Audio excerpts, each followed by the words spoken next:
Hey, what's going on, good people? My name is Gardner Douglas, and this is your Oyster Ninja podcast.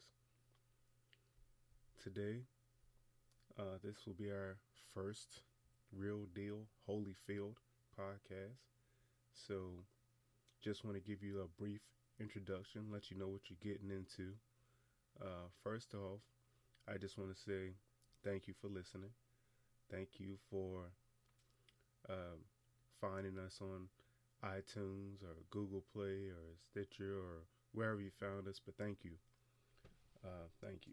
Really appreciate you listening and giving me your time because, time is valuable. At least to me is, and I don't want to waste your time.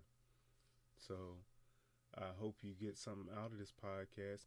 I hope you learn something. I hope you follow us around to the different events we're going to and just stay tuned. It's gonna be a fun ride, kids.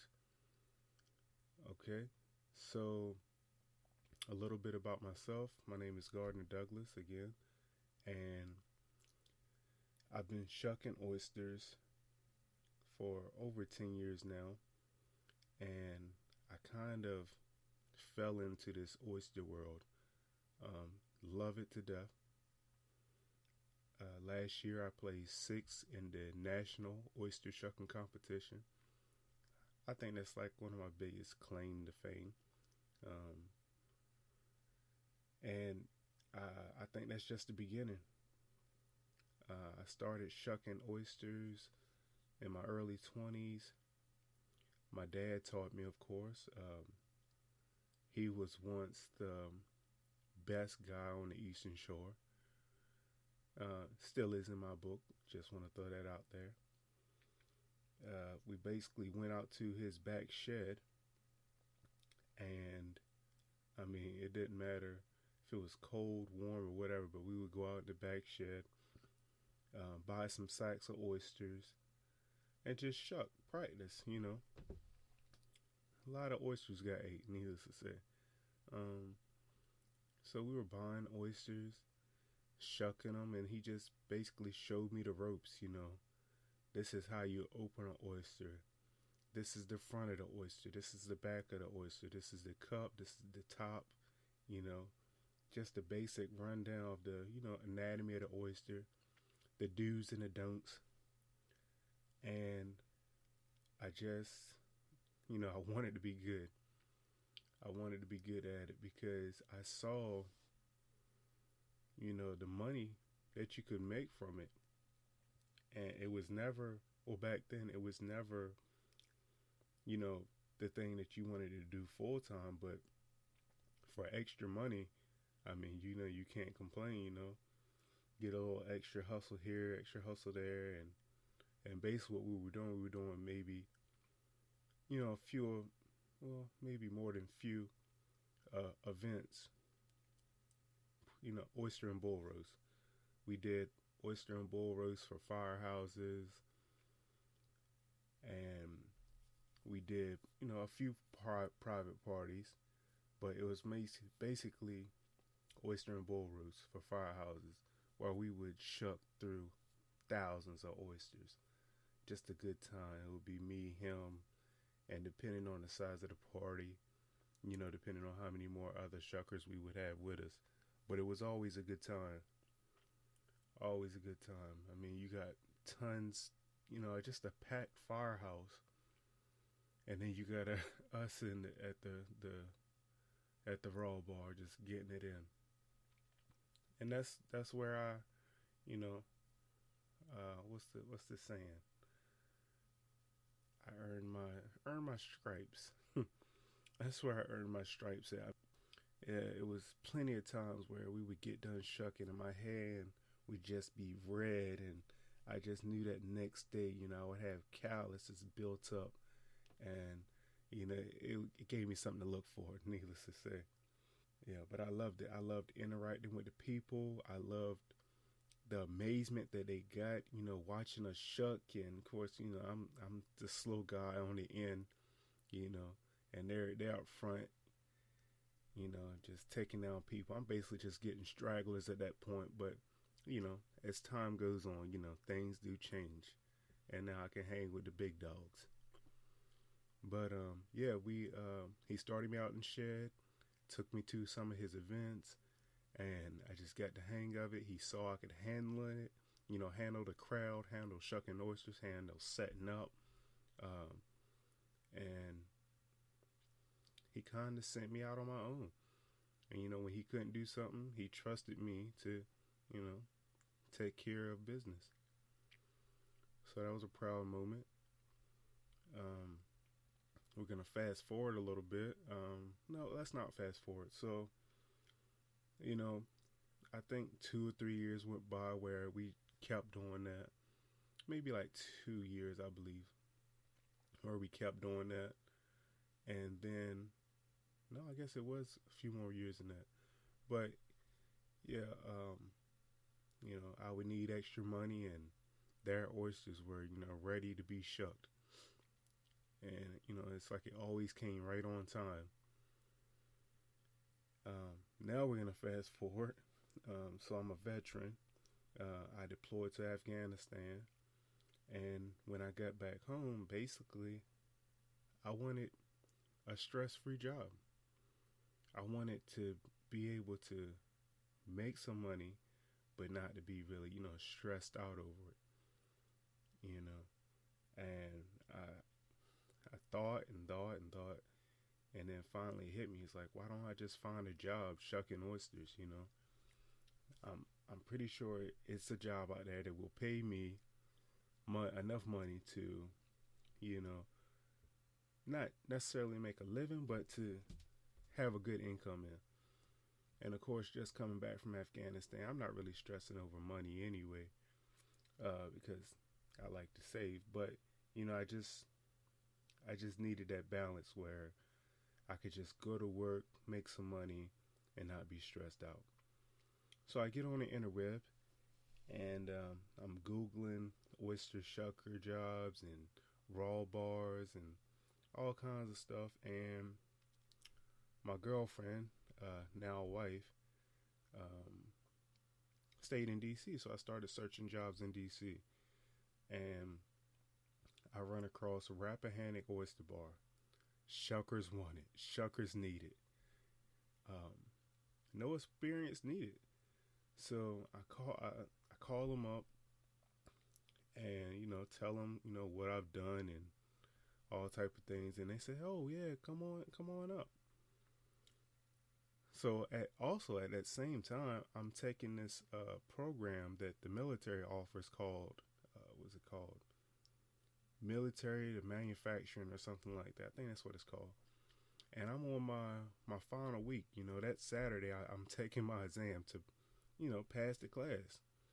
And once you pass that class, you can go to a manufacturing company showing your certificate, and it basically gives you a little heads up, or a little, better start.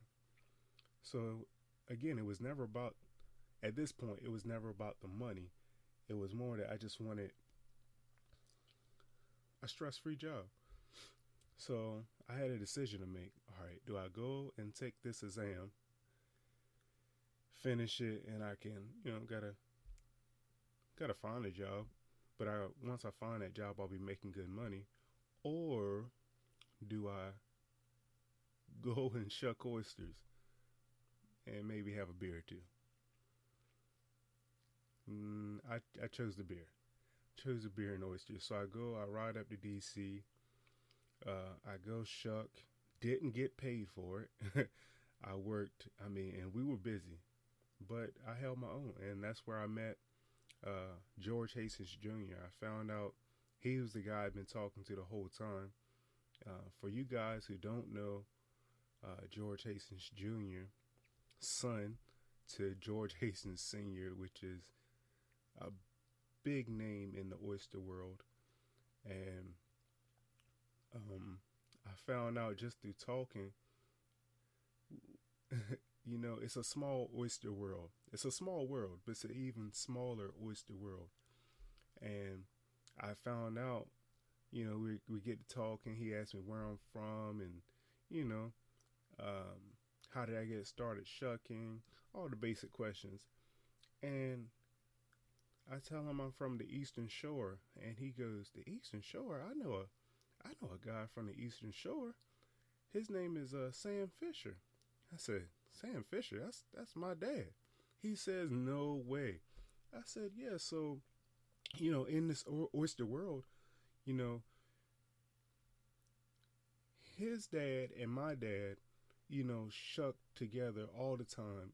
Back in the late '80s and early '90s. Doing the competitions and different things. Like I said, my dad was, one of the top guys on the Eastern Shore.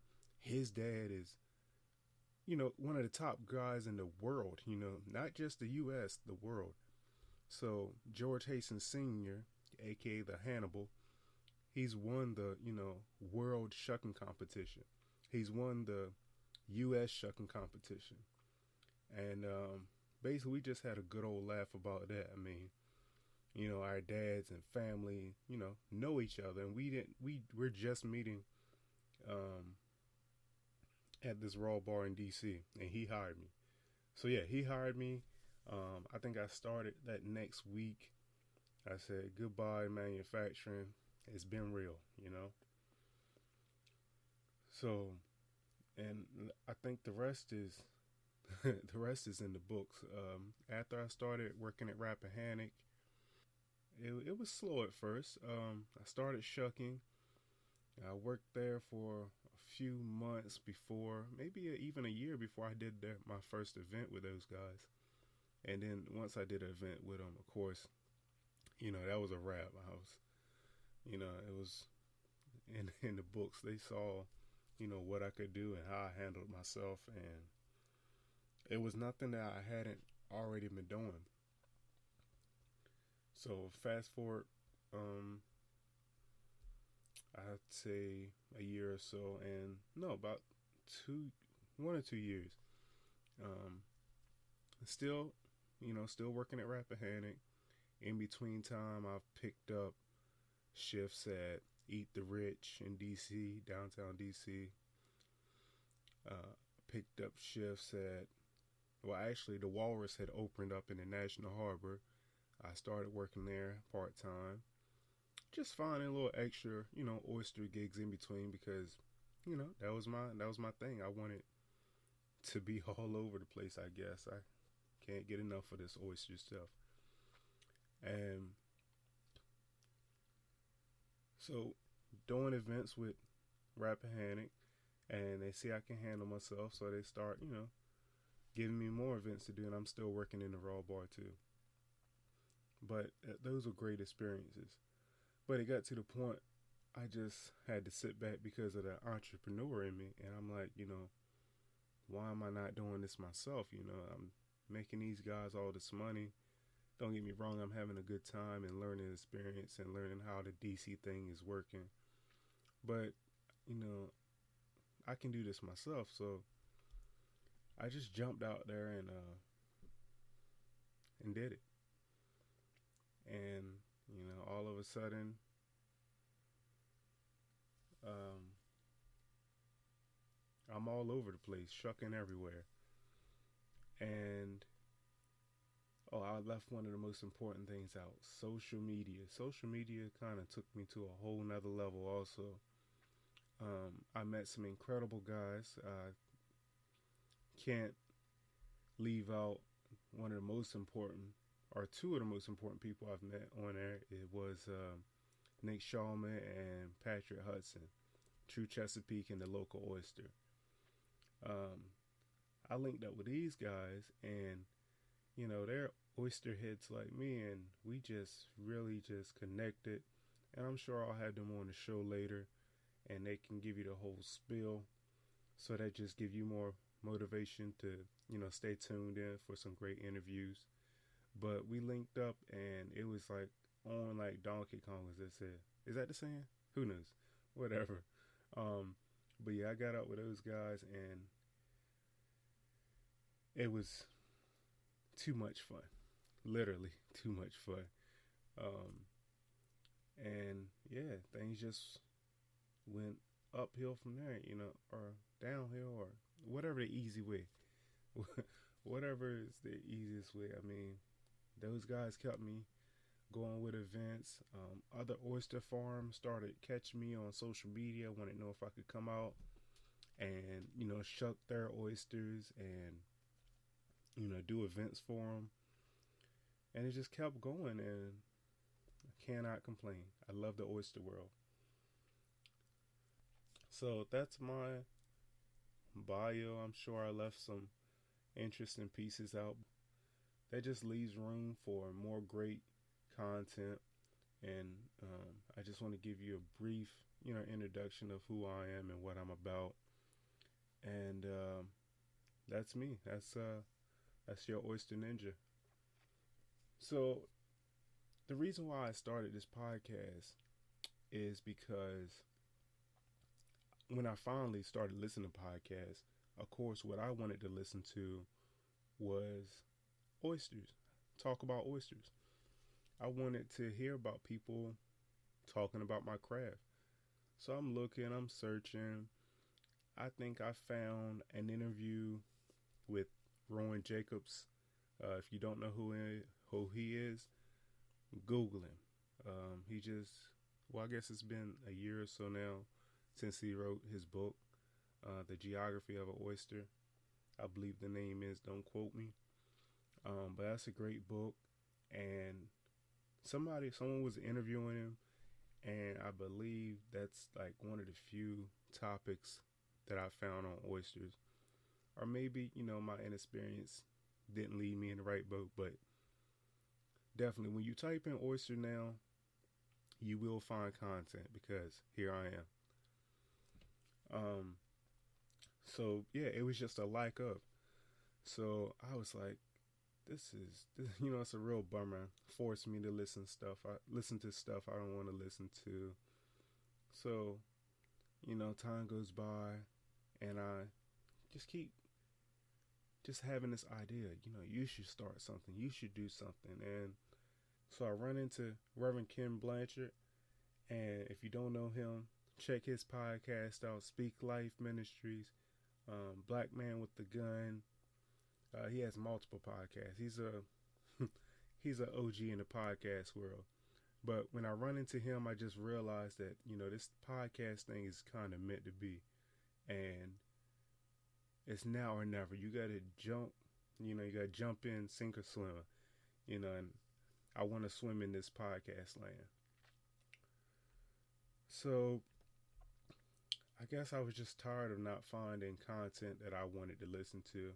So the Oyster Podcast is definitely here. When you type in oysters, or you type in rawbar, or you type in Chesapeake Bay, hopefully I'll give you the content that you're looking for.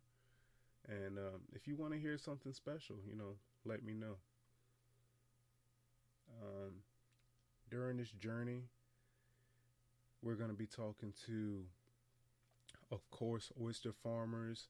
We're going to talk to some restaurants, raw bar restaurants, of course. We're going to talk to people in the industry. So we're going to interview shuckers. We're going to interview the hatcheries, the people at the hatcheries where baby oysters come from. Yes, we're going to have that talk. We got to talk about the birds and the bees, or the scientists and the oyster, whatever. But yeah, we're going to talk about and tell you where baby oysters come from. We're going to, just break this world wide open. Any question, I want to answer all your questions, and I hope you learn something, and, I hope you're entertained enough to come back again. So these last few weeks have been really entertaining, fun, all of that good stuff, wrapped in one. So I think maybe 3 or 4 weeks ago, I shucked my first, and that's like big to say because I kind of feel like I've done everything and some weird things in this oyster world. But I shucked my first Navy versus the Air Force game down in Annapolis, and that was a blast. We were shucking warshore oysters, and Like I said, if you're not really familiar with him, I'm sure we'll have him on the show. Give him a good interview. The week after that, we shucked at the Virginia Wine Festival where we did over 6,000 oysters. Um, that was a literally jam-packed weekend. That was so fun. Um, Getting out there, we had, shucked over 6,000 oysters. We had four or five shuckers that weekend. It was just crazy. That really gets the shucking muscles going. I mean, it was so many people at that event have a good time while eating oysters and drinking. I don't know about you, but beer and oysters always do it for me. Of course, it's a wine festival, so wine and oysters, that goes good too. That goes good together also. Um, yeah. So, uh, in the next upcoming weeks, we got the Oyster Riot coming up in DC at Old Abbott's Grill. Maybe we can get somebody on to talk about that. We'll see. See how lucky we get. And in Baltimore, I believe it's the Oil Festival. It's coming up. That should be a good time with the local oyster. So to end this, I think what I'll do is answer a commonly asked question. And there are enough questions out there that people ask. And, you just hear them over and over. Any like customer service jobs, it's always a few questions that you run into that you just have like a not a generic answer, but like a robot answer. You can just spit it off because you've been, asked about it so many times. So I think one of the most commonly questions I get asked is, do you ever find pearls? The answer is yes. All right, that's it. No, just joking. So yeah, pearls are more commonly found in wild oysters than farm-raised oysters. The last time I found one was actually just last week. I was shucking wild oysters from Connecticut, I believe. And it was just a small pearl. Nothing big, nothing to take home to, the missus. But it was, still a pearl. And it made me happy to find one because it had been a while since I found a pearl. And it was just crazy how it just sat like right on top of the oyster meat. It was pretty. Might post pics in the Instagram. Oh, and that's another thing. You can follow me on Instagram at s.shucking. You can send me emails at Oyster Ninja PC@gmail.com. I'm thinking that I'm gonna start an Instagram account, especially for the Oyster Ninja, but at this time, I don't have one. We'll see how it goes and see how it interferes with, SS shucking. But I think I will. So just keep an eye out for that one. But yeah, back to the pearl. I was doing a photo shoot with Mr. J. Fleming.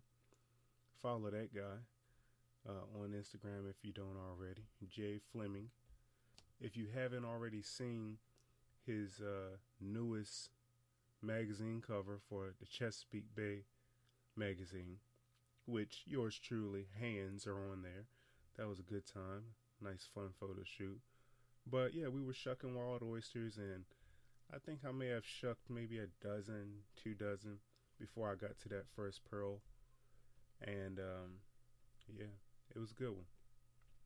So yeah, I think I'll close out every show with just the most commonly asked question, and hopefully I can answer it the best way I know how. So thanks for tuning in. Again, Any questions, if it's anything you want to hear about, anything you want me to talk about, anything at all. If you just want to ask me a question, if there's anything you want me to talk about on the show, if there's somebody you want to hear from, send me an email, Oyster Ninja PC@gmail.com. If you want to see photos from, our different events, right now it's at s.s.shucking, SHUCKING, on Instagram. And thanks for listening. I hope you got something out of it. I hope you come back, and we'll see you soon.